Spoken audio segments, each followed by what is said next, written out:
At Bryan Health, we care for patients, educate tomorrow's healthcare providers, motivate our community with fitness and health programs, and collaborate to continually improve how we serve others. That's why we are proud to present another Bryan Health podcast. Here's Melanie Cole. It's estimated that 78 people a day die from overuse of opioids. Use of these drugs has skyrocketed in recent years. My guest today is Dr. Wes Whitten. He's an anesthesiologist and a pain management physician with Nebraska Pain Institute. Dr. Whitten, welcome to the show. Let's first start with a little lesson. What are opioids and what are they mainly used for? You bet. So thanks so much for having me. So opioids are specialized pain medications. They work on pain receptors that are found primarily throughout the brain and spinal cord.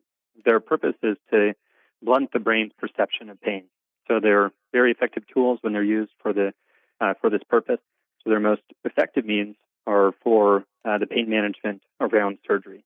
So they've helped with anesthesia and helped open up the field of surgery to be able to allow us to do all the wonderful things that we're able to do with modern medicine and the surgical arena. But they have kind of become a problem in the recent history, kind of right around the year 2000 was when there was a big emphasis placed on pain management, specifically around hospital stays and perioperatively. And one of the initiatives was making pain the fifth vital sign. And so with that, there was a big push to increase pain control. And with that came the increased use and sometimes misuse of opioids. Why are they so addictive? Opioids are addictive because of the way that they work on the brain. They bind to a few different receptors in the brain, and one of those receptors releases feel-good hormones like dopamine. And with that, it releases dopamine as well as other endorphins that give your brain a sense of pleasure and satisfaction. After being on opioids for an extended period of time, the brain becomes used to that extra stimulus and the extra endorphins that are released, and your body gradually stops producing those itself.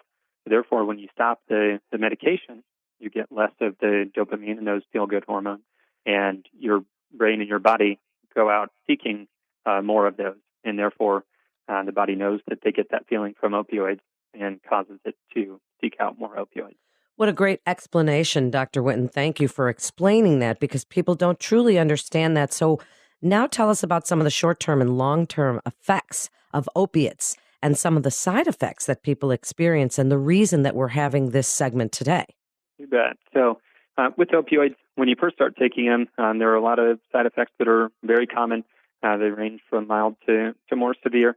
Sedation is a common thing with opioids. It makes you a little sleepy and also can cause you to be dizzy, can cause nausea and vomiting, as well as constipation.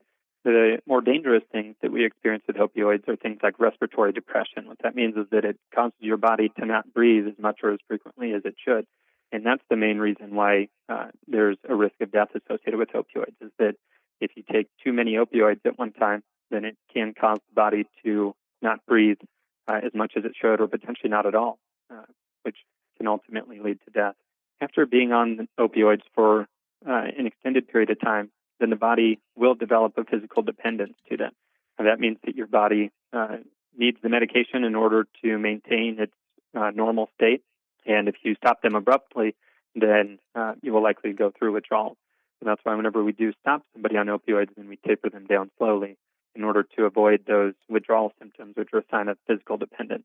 Physical dependence is not the same thing as addiction. Addiction is the psychological component associated with that dependence and with long-term use.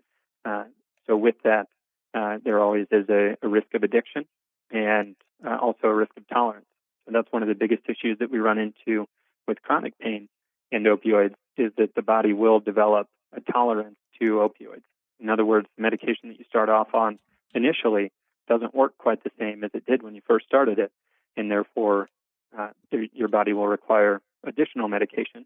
And that's what has, in a roundabout way, led to our opioid epidemic, that we previously didn't think that there was an opioid ceiling, that, if some is good, then more is better.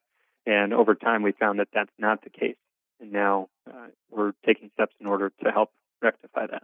Wow, it certainly is becoming quite the problem in this country. So let's discuss some non-surgical alternatives to opioids for pain management. You're a pain management physician and an anesthesiologist. So speak about some of the other things that you might try instead, before, or after an opioid situation where someone might be using them, then they get off them, but they still have pain to deal with.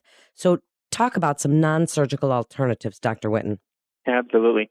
So I want to start off by saying that, there's a time and a place for everything. And so with that, there are certain conditions that really do need surgery. And so, I want everybody to know that, there are times when surgery is the best option, and there are times where medications are the best option, and there are times when other interventions are best. And so, with my experience as a pain management physician, the number of alternatives that we have available now are greater than there have ever been before. That we have newer medications that are safer, that are non-addictive, that are able to help manage pain in lieu of opioids, and we can discuss those a little bit later. But with that, the mainstay of my treatments involve interventions, and so the interventions that pain management is able to offer are things like nerve blocks, where we can inject numbing medicine right at the nerves that are causing the pain, numb them up, and see how that helps their pain. That's one avenue to get pain relief. If the pain relief doesn't last long enough, there are things like radiofrequency ablation, which is a specialized procedure that's done with a special needle, and we essentially zap the nerve that's bothering you, and that can give you several years' worth of pain relief. There also are steroid injections that can help with joint pain or with different spine pain, and so those are very simple procedures where we numb up the skin and insert the needle close to the area that's bothering the patient and administer the steroid medication to help decrease the inflammation and therefore improve their pain. Historically speaking, taking oral steroids, in other words, pills by mouth that are steroids, have been able to help with pain. But with that, you require a larger dose of steroid, and it also goes throughout your whole body. With these procedures, we're able to deposit a more concentrated, smaller dose directly at the area that's bothering the patient. Therefore, we minimize the side effects associated with it and maximize the pain relief. Additionally, there are different proliferative type therapies like platelet-rich plasma injections and stem cells, which those have been very effective in treating different pains. Joint pains are an area where there's probably the best evidence, and that's where you hear of a lot of athletes and people in the news that they go and get platelet-rich plasma. It's also called PRP. They go and get these injections, and it helps them heal faster. And so those are another alternative for a different approach. Additionally, we have things like spinal cord stimulation, where we insert a specialized device that sits right along the backside of the spinal cord. We're able to send electrical signals directly into the spinal cord in order to essentially confuse the pain signal as it's going from the nerve that's bothering you up the spinal cord into the brain. We intercept that pain message, scramble it, and the brain doesn't perceive it as pain anymore. Wow, that was awesome, Dr. Whitten. You just explained so many alternatives to opioids. Where do physical therapy, rehabilitation, exercise programs, meditation, even psychotherapy or antidepressants, where do those fit in to this pain management picture? Absolutely. So I like to offer well-rounded therapies that are tailored directly to the patient's needs and their desires, because again, there's a time and a place for everything. And with that, I'm a big believer in focusing on what the patient wants as far as their therapy in order to get better. Diet and exercise are always a part of that therapy, in the sense that a good diet will help with your overall health.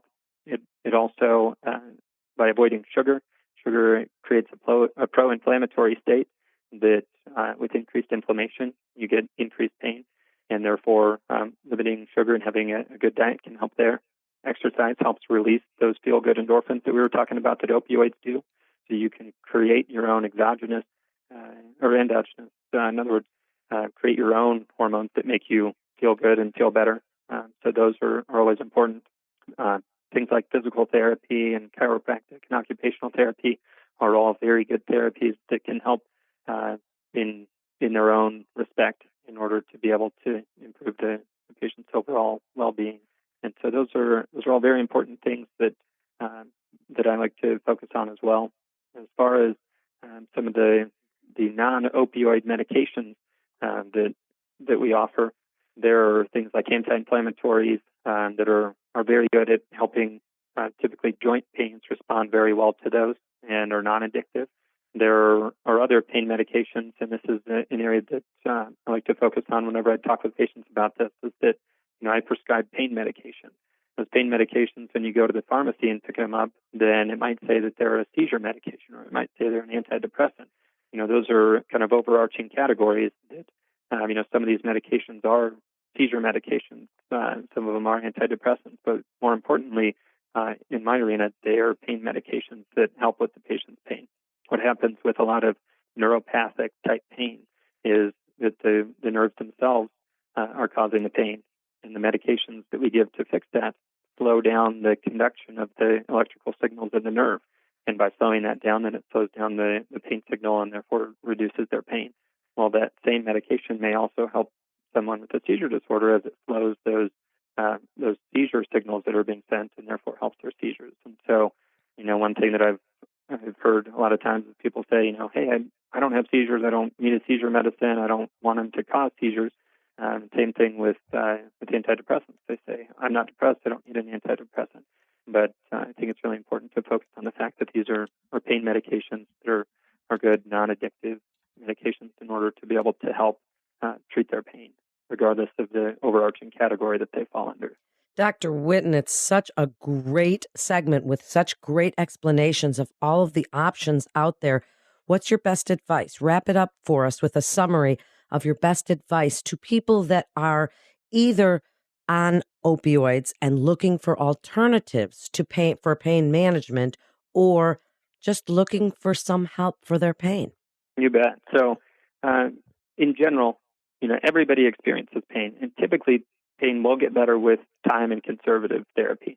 So typically, a back injury will get better in 6 weeks. And so there are certain things that can help expedite that, and there are certain medications that can make that easier in the short term. However, if you have severe pain, or if you have pain that's lasted longer than 3 months, you really should seek out your doctor, talk to them about it, and see what it is that they can do to help. And again, if these pains are severe or long-lasting, then talk to your doctor about getting in to see a pain specialist in order to be able to see what they have to offer. So pain specialists focus on this all day, every day. This is what I treat every patient that walks in the door. I'm looking at helping their pain, and more importantly, improving their function and improving their quality of life. And so with that, getting in to see somebody and looking for other alternatives, and also educating yourself online. There are a lot of good websites that you're able to find information on pain and pain treatment, and being able to have an intellectual conversation with your provider about different alternatives to be able to treat your pain, improve your life, and be able to get you back doing the things that you want to be doing. Great information. Thank you so much, Dr. Whitten, for joining us today. It's even more urgent that people hear about alternatives to opioids for pain management, and you've explained everything so clearly. Thank you again, and a special thank you to our podcast partner, Inpatient Physician Associates. If you'd like more information about healthy living, go to bryanhealth.org. That's bryanhealth.org.